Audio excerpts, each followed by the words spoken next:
30% discount at Stone Stopper by Moonstone TM. Find us at moonstonenutrition.com. Here Radio. Stone Stopper by Moonstone TM is a doctor-developed, science-backed kidney health solution with 30 MEq of alkali citrate to prevent kidney stones. Available in powders and capsules. Enjoy an exclusive discount with my promo code moonstonenutrition.com. Here Radio to get 30% discount. Other shows we have for you to enjoy at myclassicradio.net.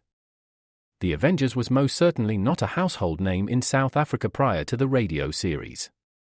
With no national television service until 1976, the mechanism simply was not present in the country to show television programs to mass audiences. While many other countries reveled in the filmed adventures of John Steed and Company, South Africa was not equipped to join in the fun. The series took Britain by storm and made a major impression in the American markets, being that greatest of rarities, a British series given a network transmission slot. However, as a film series, rather than a videotaped one, The Avengers was able to gain a modicum of exposure in South Africa through film rentals. Come and listen at myclassicradio.net. Good evening. This is Crime Classics. I am Thomas Hyland, with another true story of crime. Listen. The sheriff of Knaresborough places a skull on the table. Now a fibia. Now a tibia. These bones have recently been dug up from St. Robert's Cave, a favorite trysting place of the town. And now he puts a femur on the table, and the skeleton is almost completely reconstructed. A jawbone, fingers and toes, and just let them lie there. The sheriff can see for himself who the skeleton is. Daniel Clarke, all right. So that's what he's been doing these 15 years. Tonight, my report to you on Mr. Clarke's skeleton in Mr. Aram's closet. The noise it made. Crime Classics. A series of true crime stories taken from the records and newspapers of every land, from every time. Your host each week, Mr. Thomas Hyland, connoisseur of crime, student of violence, and teller of murders. Now, once again, Mr. Thomas Hyland.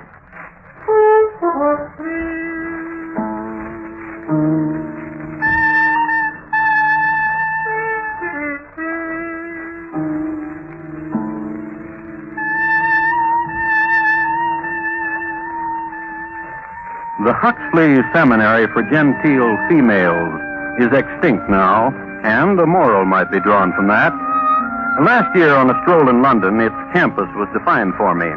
A triangle bounded now by a barber shop, a shear sharpener, and a free kitchen for a type of wanderer. Gone is the ivy, gone the girlish laughter, vanished the sound of silver bells that filled the young ladies from classroom of Greek to classroom of how to conduct oneself at 5 o'clock tea. Silent now the small excitements of spelling bees, only the imagined echo heard of Mr. Aram's Latin class. The problem, for example, of the Latin's preference for the use of the gerundive. Concilium urbium capiendarum, a plan of capturing the cities. Is that right, Mr. Aram?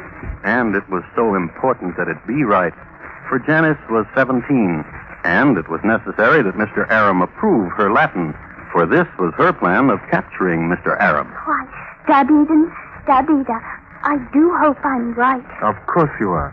And listen. Yes. When an adjective modifies two or more nouns of different gender, the agreement is as follows.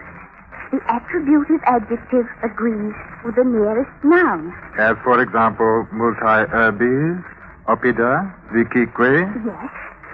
You're a very good student, Janice. Thank you.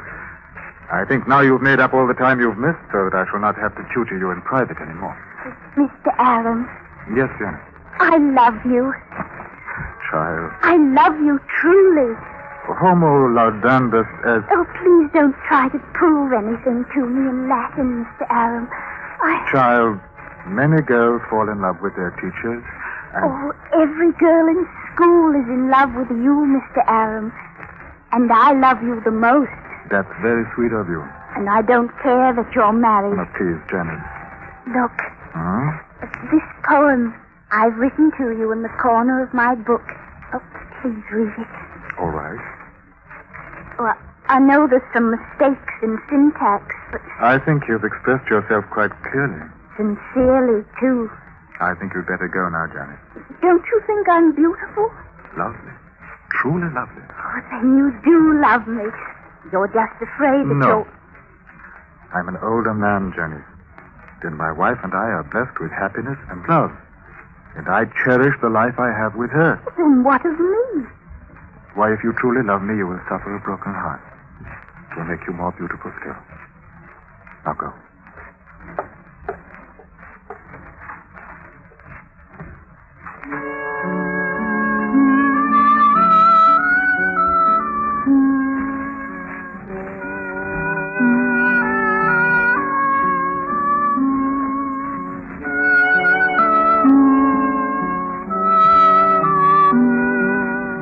Now, this was no singular occurrence in the academic life of Mr. Eugene Aram. The young ladies, each genteel female of them, were caught in the web of his tender and warm charm, though never caught in his embrace.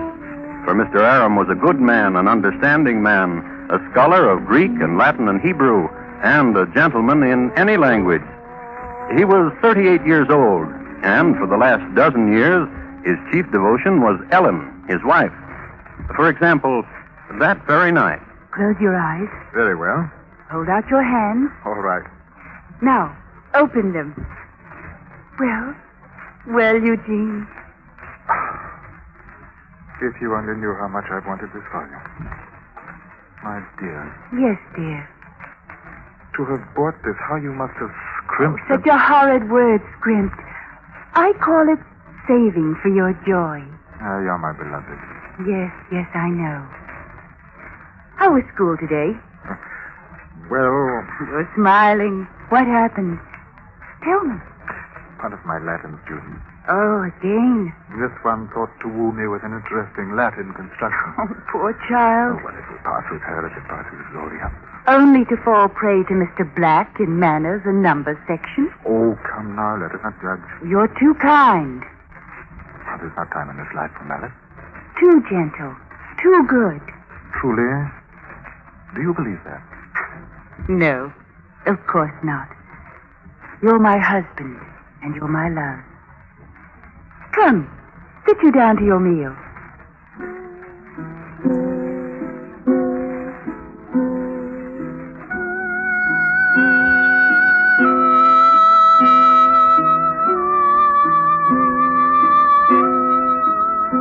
And this was no singular homecoming in the domestic life of Eugene Aram.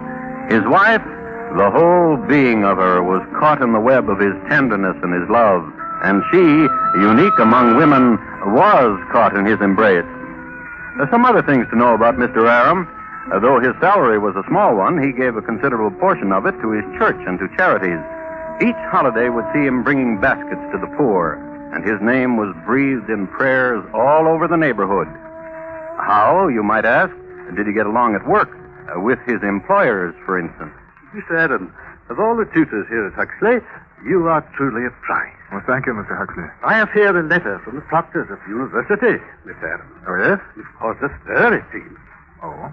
Having propounded the proof that Latin and Greek are cousin languages and not mother and daughter languages. Yes, I wrote a paper to this effect and sent it to I them. applaud you. Thank you. You're a good man, Thank you, sir. a true scholar, and... Dean Huxley? Yes? Then this other gentleman must be Eugene Aram. Am I not right? Who are you, sir? Moorebank, Sheriff of Knaresborough.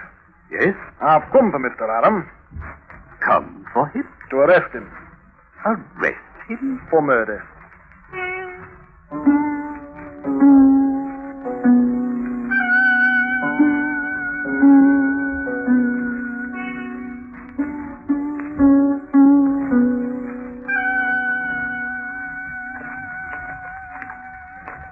Sheriff, Yes, sir, Mr. Aram. will you loosen my shackle, please, for a moment so that I may dip a snuff? Of course.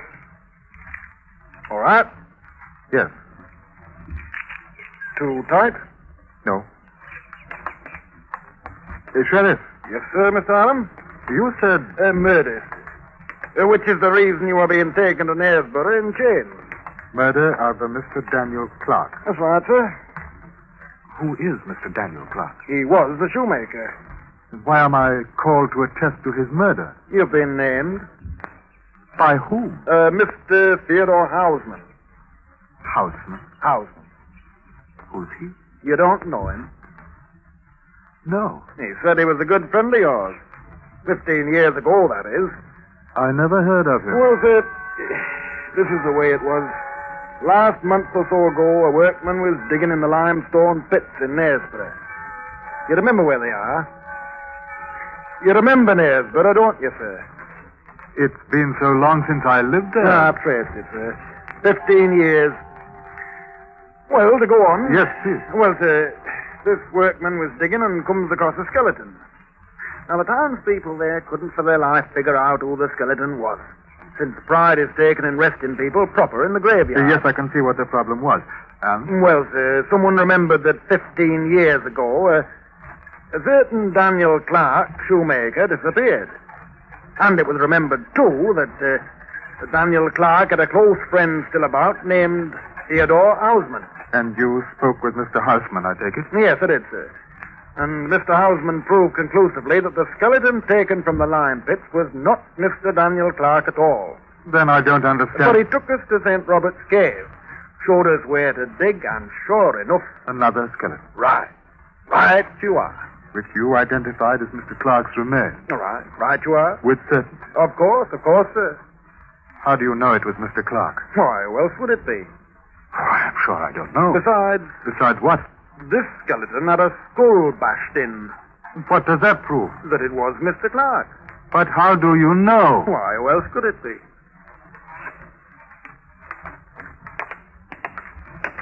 Come along now.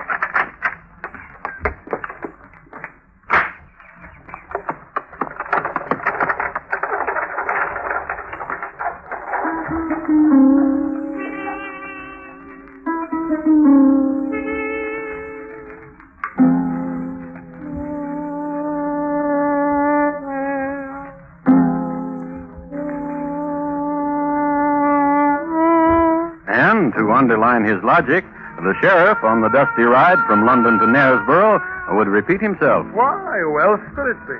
and smile smugly. When the carriage reached Knaresborough, the beloved schoolmaster was stripped of his clothes, given some rags to wear, and was thrown into the Knaresborough jail. 15 minutes after this happened, he had a visitor, the town stapler, a man chosen by the town folk to staple desperate criminals to the jail wall. Mr. Aram was secured in such a way as hardly to be able to move at all. Certainly he was immobile to such a degree that he could not dip a snuff he dearly loved.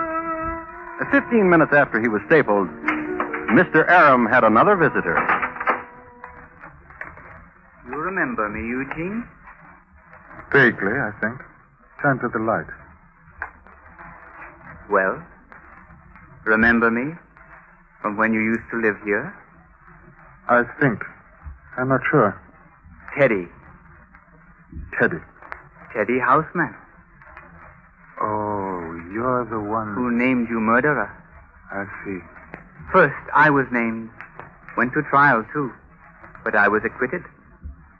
You know why I was acquitted, Eugene? Why? Because I named you. I'm speaking against you at the trial, Eugene. I'm giving evidence against you. I'm the reason you're going to hang. Is there light enough, Eugene? Can you see who I am? Can you remember me?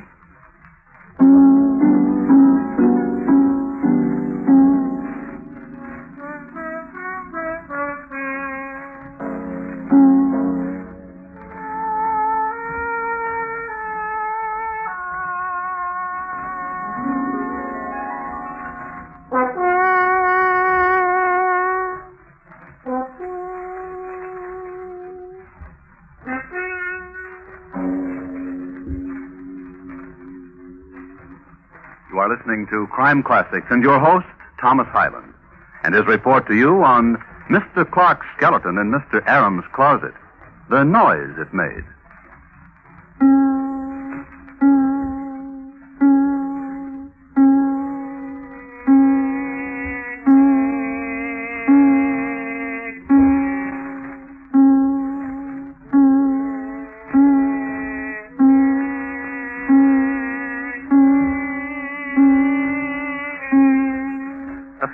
about Yorkshire County, England. For in it, almost athwart the boundaries of East and West Riding, lies Knaresborough. Well, Yorkshire is a county rich in historical associations. The Romans were here, and the Danes, as well as the Celts and the Normans and the Northumbrians. So you see, it's really one of the most invaded places in the world. As a matter of fact, there was a time there among foreign armies when Yorkshire County was a standing joke. Roman roads can be seen, as well as ruins of all types, and caves are constantly found with artifacts and shards and bones.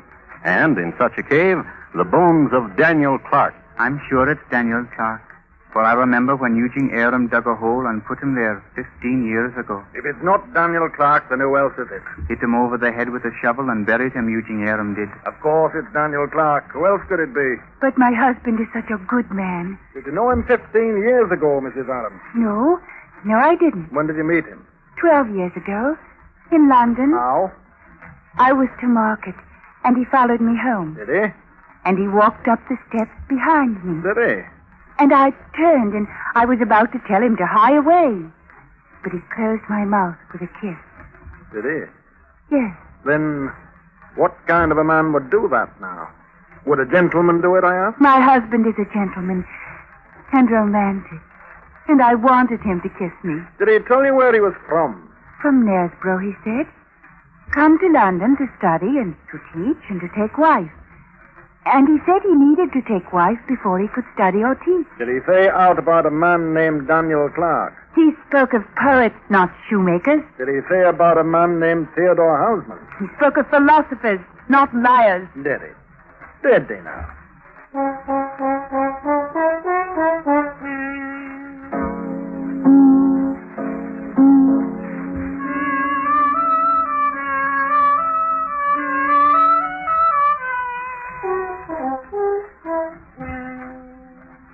An intimate of poets and philosophers. Is he? Is he now? Indeed, Mr. Aram is. A scholar himself, for listen what he has done. What?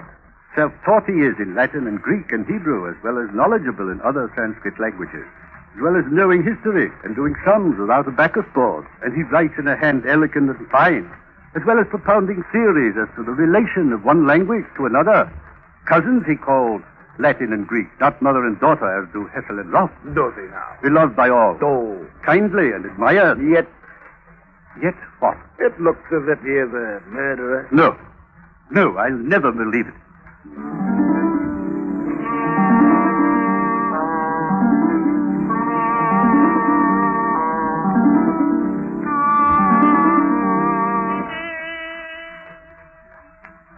No, I'll never believe it. And why not, miss?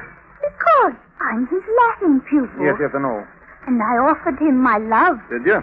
Did you now? Yes. And he did not accept it. And why not? Because he's a good man. And he has a wife. And you say he could not kill. Oh, no. Not such a gentleman. You admire gentleness. No more. It's broken my heart.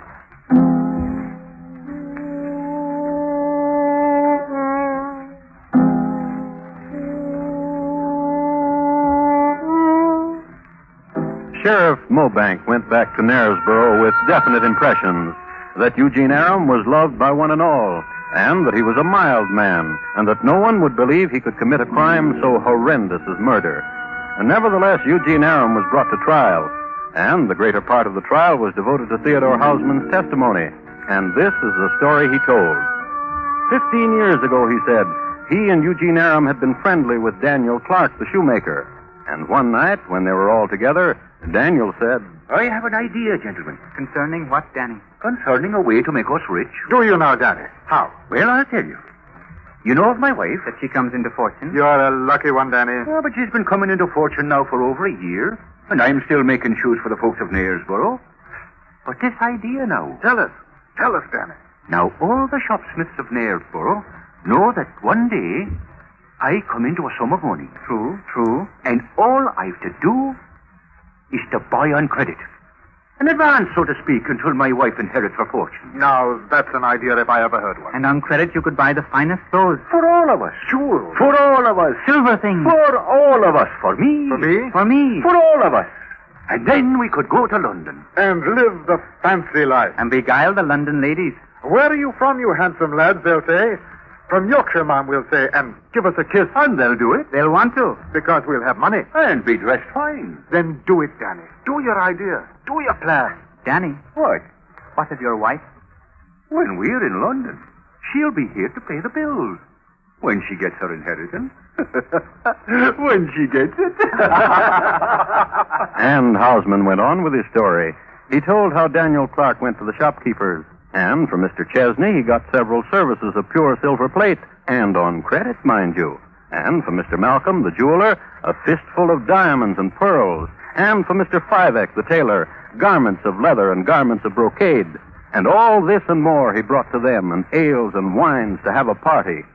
And do you know where they had the party? Teddy said they had the party in St. Robert's Cave. Oh,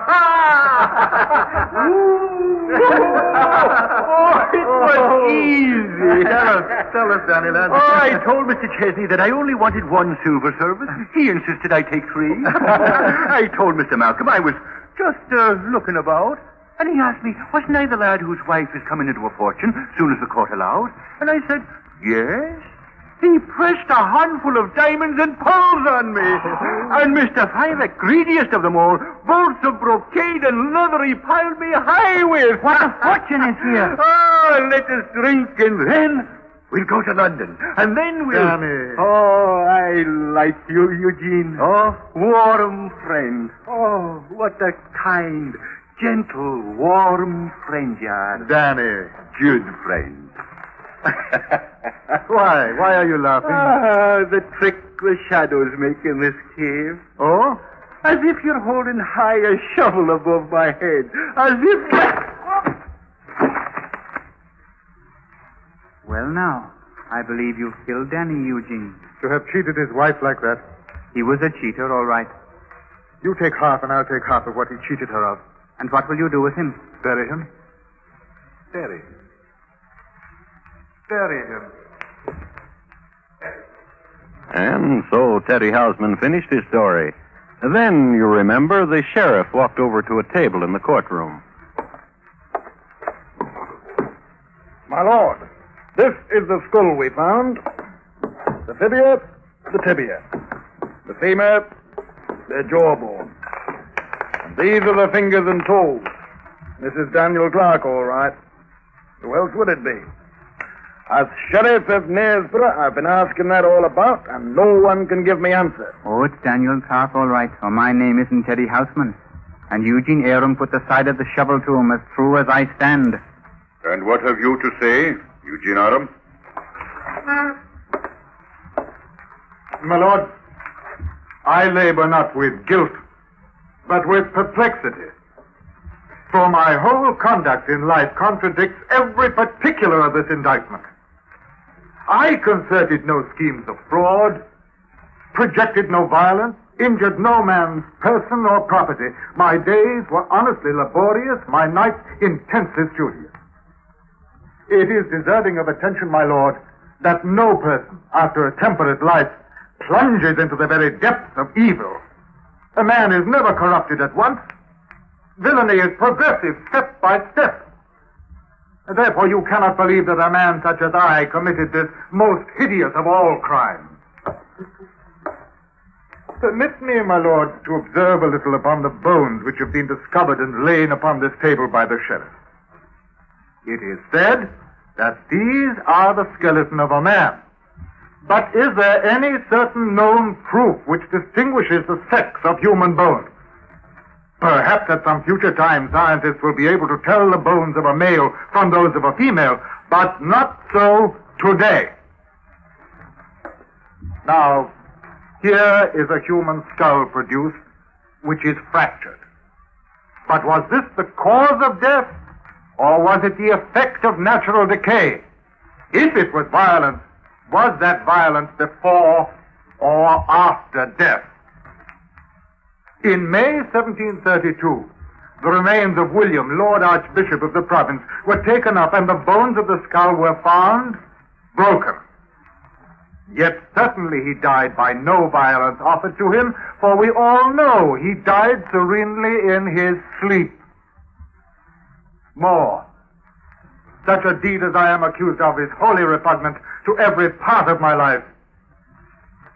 I put myself upon the candor, the justice, and the humanity of your lordship, and upon yours, gentlemen of the jury.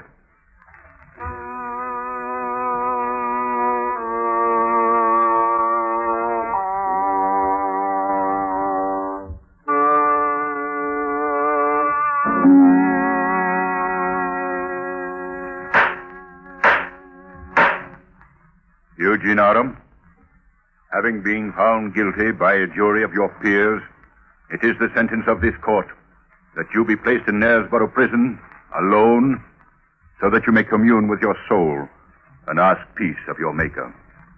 And from this place be taken to the gallows and there hanged until you are dead. And your body shall then be delivered to the surgeons. May heaven rest your soul.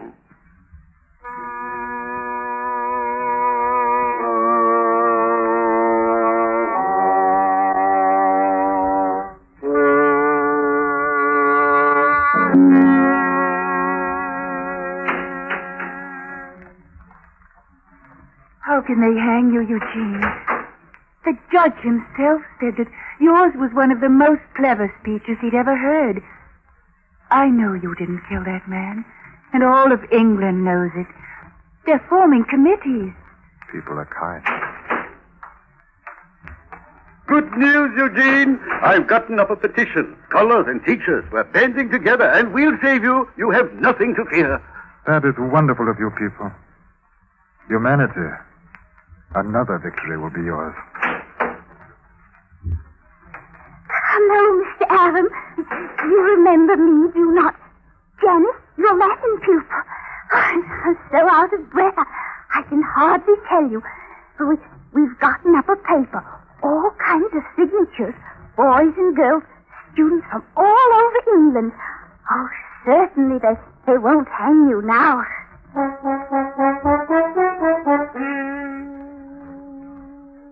As you no doubt have noticed, we are left now with an unexplained skeleton. The first one which sent the sheriff to Teddy Hausman. Well, we're left with it. It has never been identified, and nor exactly why Teddy Hausman was acquitted. Wherever true crime fanciers get together, and the case of Eugene Aram is mentioned, there is, without fail, a discussion as to whether or not he was truly guilty. And nevertheless, Eugene Aram mounted the scaffold June 12, 1758. Poised there, he was about to deliver another speech of eloquence when... Needless to say, everyone felt sorry for him. People from all over wept. Oh, such a nice man.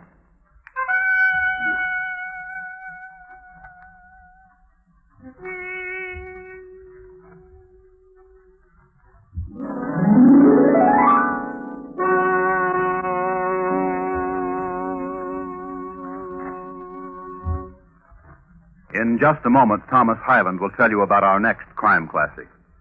Mr. Aram's Closet, tonight's crime classic, was adapted from the original court reports and newspaper accounts by Morton Fine and David Friedkin.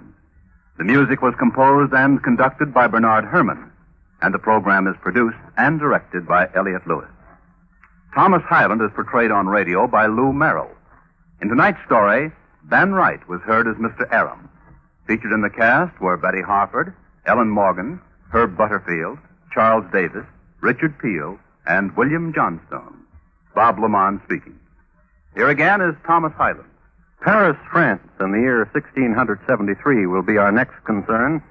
That was the year almost everyone had the virus, the deadly kind, or so they thought. It's listed in my files as the lethal habit of the Marquise de Brinvilliers. Thank you. Good night.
come to you through the worldwide facilities of the United States Armed Forces Radio and Television Service.